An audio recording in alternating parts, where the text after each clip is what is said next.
you.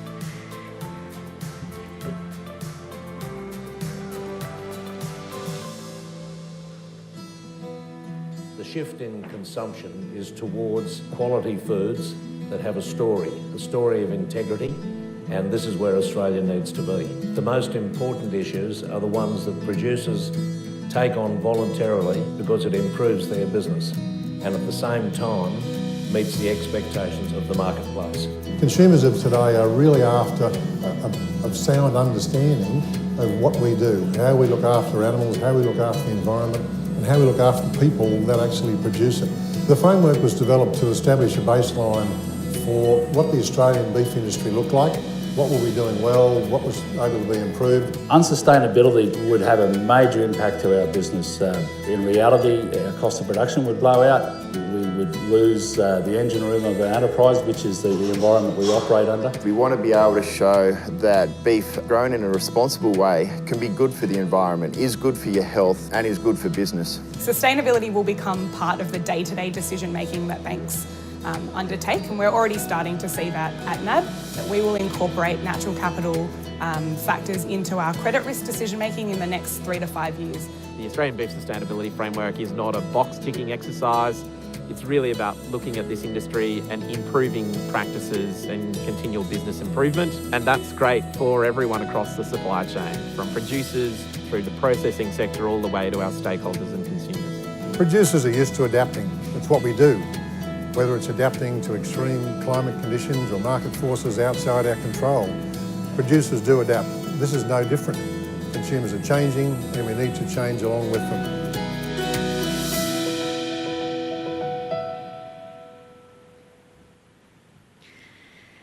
Good afternoon, everyone.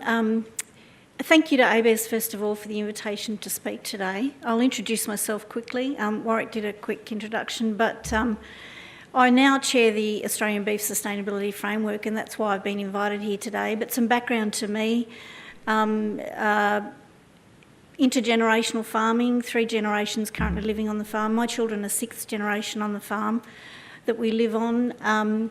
Properties in central and southern New South Wales ranging across grain-fed beef. We have an Angus breeding herd. We also have just ventured into sheep with about 5,000 first cross merinos, and that's pretty exciting given the price of wool and lamb at the moment. But I'm here today to speak to you about the sustainability framework, and in particular, one of our priorities for the 2018 year was the balance of tree and grass cover.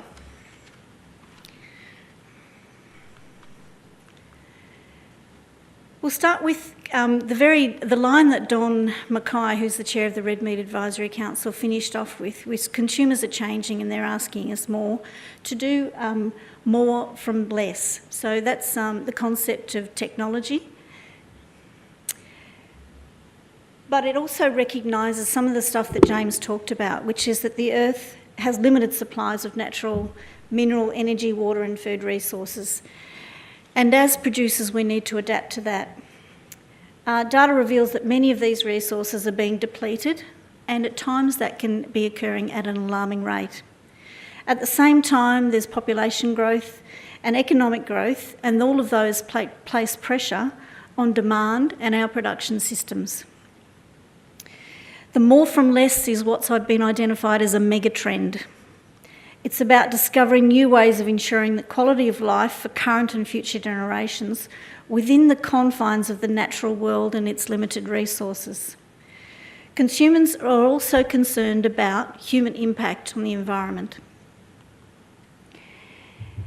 A bit more data about who our consumers are. There are people out there, this slide calls them the reducers, but they're also now called flexitarians, if you've heard of that as well.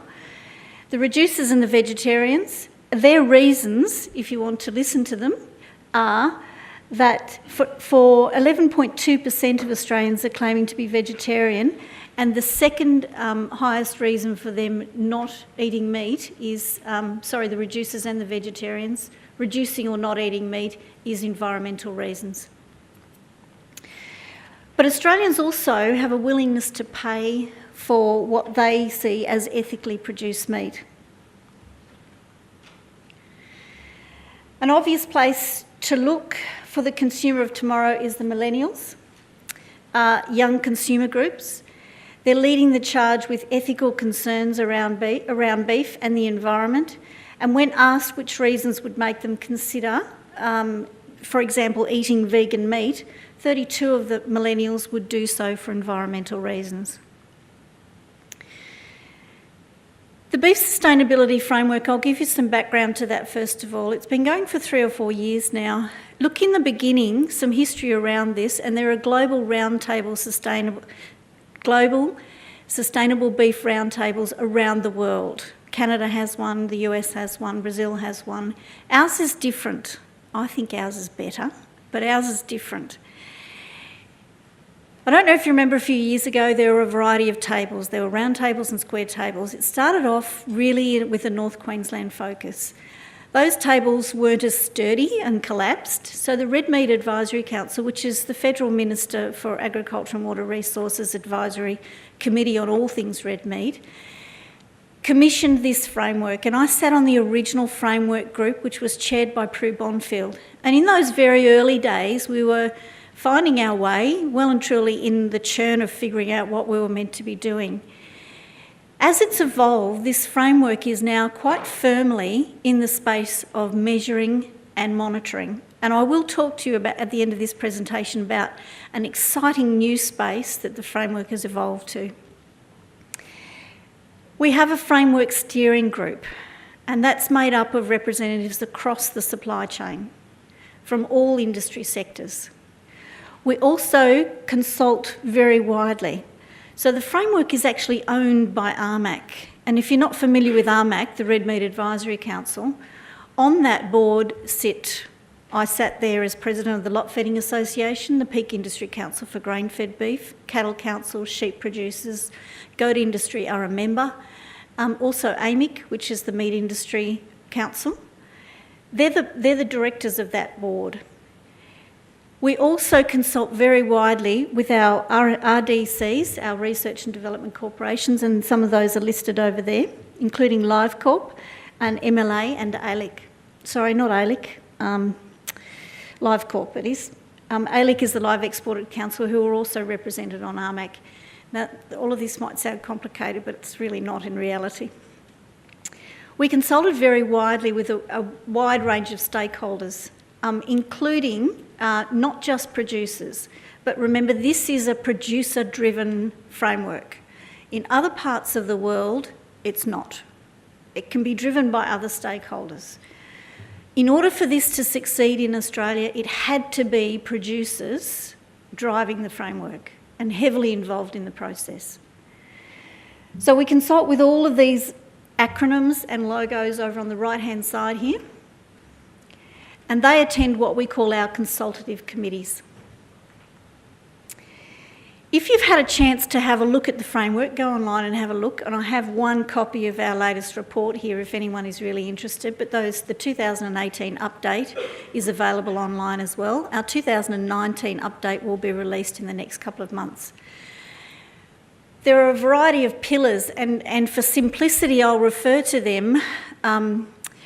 We had a guy called Tom Stockwell on our very first framework steering group from the Northern Territory Cattlemen's Association. Tom identified very quickly that what we should be talking about is cash, cattle, country and community. So that's the internal language that we use. But basically it's about the animals, it's about economic resilience, it's about the people, the community, and it's about the environment, which is what I wanted to talk to you about today. These are the environmental indicators that we've so far identified. This was one of our most challenging spaces. So we formed what we called an expert working group, and we got a number of experts in the field of environmental stewardship, in particular, to talk to us about this balance of tree and grass cover indicator. That expert working group has since fed their findings back to the steering group, and we fed that back to the consultative committee for their feedback as well. Those indicators will be refined over time, and it's a little bit hard to read that slide, but again, this is all available on the website.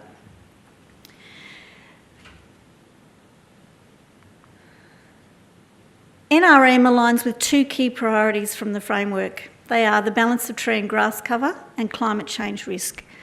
I'll finish with a little bit of climate change risk, but I did want to concentrate today on the balance of tree and grass cover. Therefore, look, we are still firmly in the monitoring stage, but there is an opportunity to make NRM pay. We needed to agree, first of all, on how to measure how well NRM is being currently done. Well-managed biodiverse landscapes work harmoniously with cattle production, and the two are not mutually exclusive. And I think David's presentation showed us how that can work. That's from our 2018 annual update. This is an example of how we're working to measure how well our NRM is being done.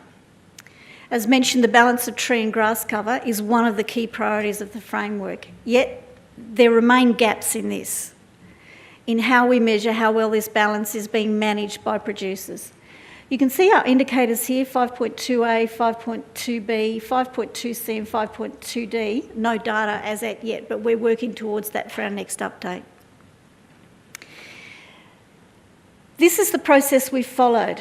So on June the 1st last year, 2018, we had our EWGs, our expert working group. They had a workshop. Then we had our stakeholder workshop in July. In August, we had a sustainability steering group workshop. Also in August, we have our consultative committee meet. In September, the steering group met again. November the 2nd, the expert working group met again. Then in November, the sustainability steering group met again. Then in January, we had a combined steering group and expert working group task force to try and nut this out. And we saw it in February, NGO input. And in February also we held a meeting with, I'm sorry about the acronym overload in this slide. SFO stands for State Farming Organisations. We consulted them in February as well. And finally in February we had our consultative committee with 50 stakeholders in the room. Again, not just across the supply chain, but for example, we had the Wilderness Society, the World Wildlife Fund, banks were there, supermarkets were there, processors were there, so there are a lot of different voices and minds in that room.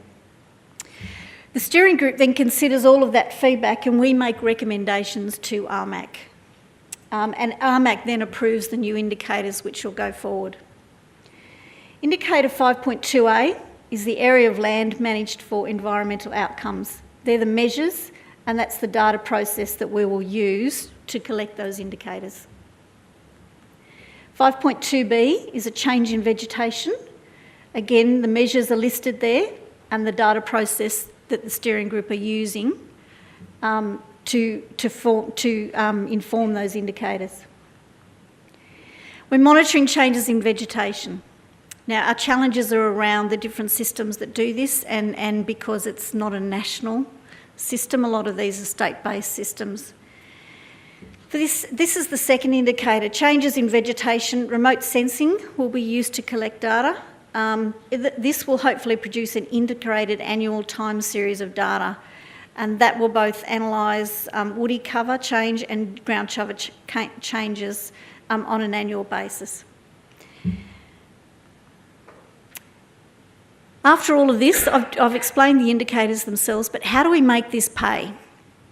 First of all, we need to ensure that consumers keep buying. A couple of links to early on this morning.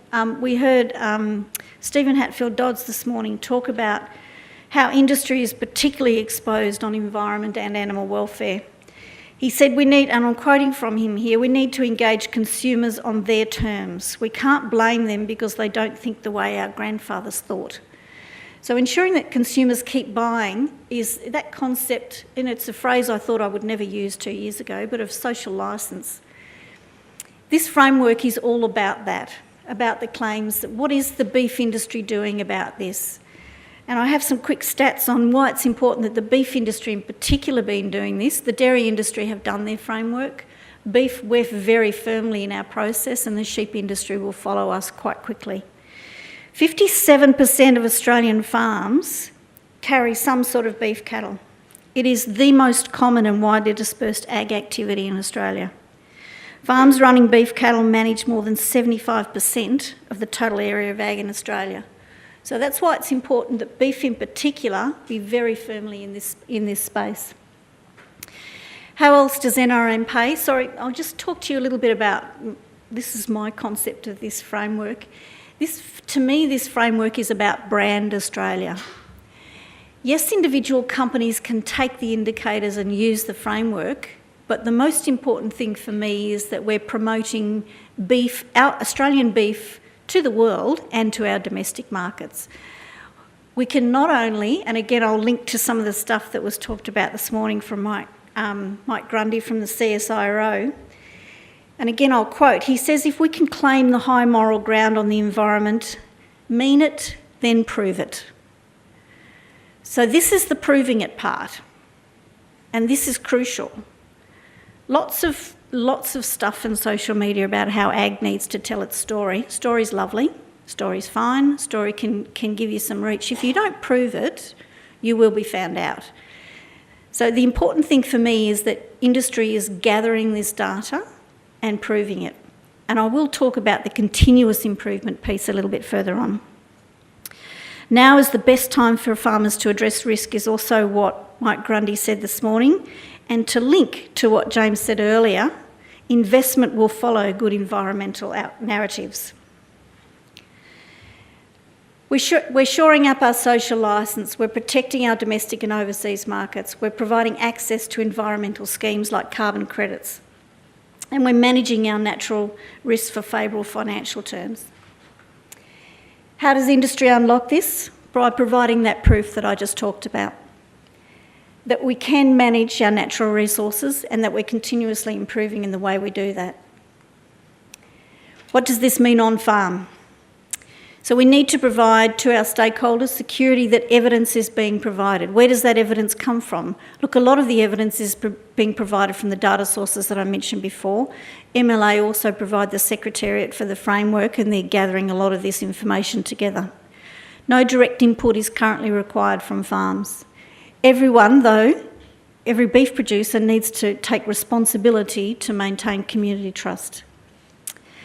Finally, I'll finish off with just a couple of comments on a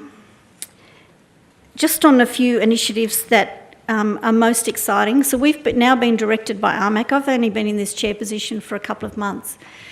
Before, this framework was about measuring and monitoring and providing the indicators. We've now moved, it's evolved to a whole new space. The new space is very exciting. RMAC has now said to us, you can set targets. So, for example, what targets currently exist in the beef industry? The easiest one is CN30. And I'm often asked, how is the industry embracing that? Absolutely we are. And the pathways towards carbon neutral in 2030 are being explored right now through R&D in industry. What other targets are possible? That's what the steering group has been tasked with from now. So it's an exciting new space for me. There has also just been announced from RMAC the Climate Proofing Australia body, and that's an alliance between Greening Australia, RMAC, the Australian Forest Products Association and the Farmers for Climate Action. And that really looks at improving Australian landscapes through a strategic approach, balancing biodiverse plantings and ag and forestry. So that's another exciting target. I'll finish with, where to from here? We need to continue to provide proof. But the new world that this framework will exist in is we will also set targets, and that's the most exciting part for me. Thank you.